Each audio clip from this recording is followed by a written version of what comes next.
He asked God for one thing, and it destroyed him. King Solomon, the wisest man who ever lived, he could solve any problem, see through any lie, understand things no one else could, and he ended his life saying it was all meaningless. Because here's what nobody tells you about wisdom. The more you understand, the more you suffer. The clearer you see reality, the harder it is to be happy. And knowledge comes with a price that most people never consider until it's too late. Solomon paid that price.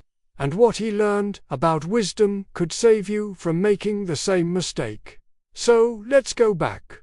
About 3,000 years ago, Solomon just became king. Young, untested, inheriting an empire from his father David.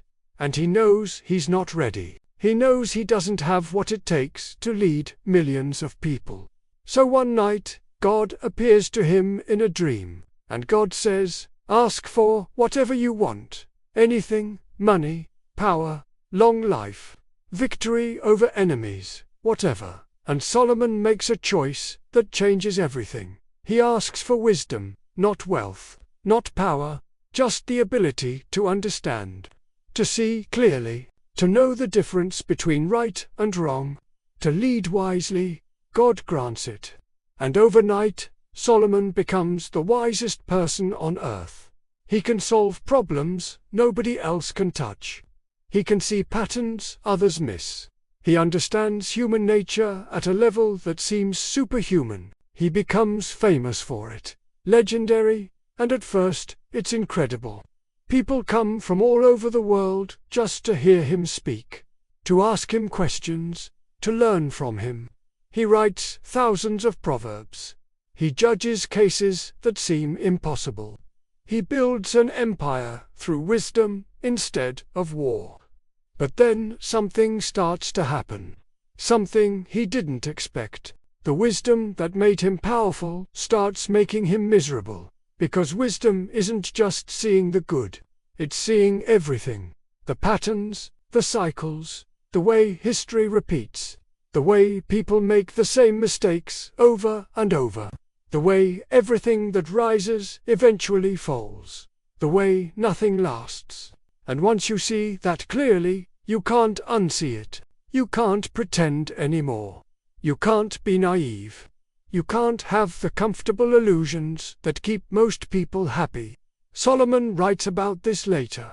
He says, "In much wisdom is much grief, and he who increases knowledge increases sorrow." Think about what that means. The smartest man in the world, the man everyone envied, is telling you that being smart made him sad. That understanding more made life harder. That wisdom came with a cost he didn't expect. Because here's what he saw. He saw that most of what people chase is meaningless. Money doesn't satisfy. Power corrupts. Pleasure fades. Achievement feels empty. Everything people work for, everything they sacrifice for, it all ends the same way. He tried everything. He built palaces, created gardens, wrote music, had wealth beyond imagination, 700 wives, 300 concubines, every pleasure, every experience, every form of success, and it meant nothing. Not because the things weren't good, but because he could see through them. He could see that they were temporary, that they wouldn't last, that they wouldn't actually fill the void. Most people can chase these things and feel satisfied, at least for a while, because they don't see clearly. They can convince themselves that this achievement will be different. This relationship will last. This success will finally be enough. But Solomon couldn't lie to himself. His wisdom wouldn't let him. He saw every pleasure as temporary, every achievement as ultimately meaningless, every relationship as destined to end. And that clarity destroyed his ability to enjoy anything. He writes in Ecclesiastes, "I have seen all the works that are done under the sun, and indeed, all is vanity and grasping for the wind." That's not poetry. That's despair. That's a man who understands too much, who sees too clearly, who can't escape the truth that everything is temporary and nothing ultimately matters in the way people think it does. And this is the price of wisdom that nobody talks about. Intelligence isolates you. Understanding separates you. When you see patterns others don't see, you can't connect with people who still believe the comfortable lies. When you understand how things really work, you can't participate in the illusions that make life bearable for most people. Solomon ruled an empire, but he was alone, surrounded by people who couldn't understand him, who saw the world differently, who could still be happy with things that meant nothing to him. And that gap, that distance between him and everyone else, that's the curse of wisdom. He also saw the future. Not literally, but he understood consequences. He could see where choices led, and that meant he couldn't make simple decisions anymore. Every choice had layers, complications, long-term effects that most people never considered. This is what wisdom does.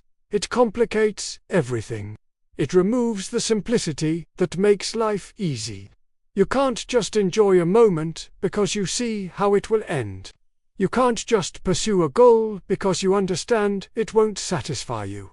You can't just be happy because you know too much about how the world actually works. And here's the worst part. Solomon couldn't turn it off. He couldn't choose to be less wise. Once you see clearly, you can't unsee. Once you understand, you can't unlearn. The wisdom he asked for became a prison he couldn't escape. He writes, "For in much wisdom is much vexation, and he who increases knowledge increases sorrow." He's not saying wisdom is bad. He's saying it has a cost. And that cost is the loss of simple happiness, the loss of naive contentment, the loss of comfortable illusions that make life bearable.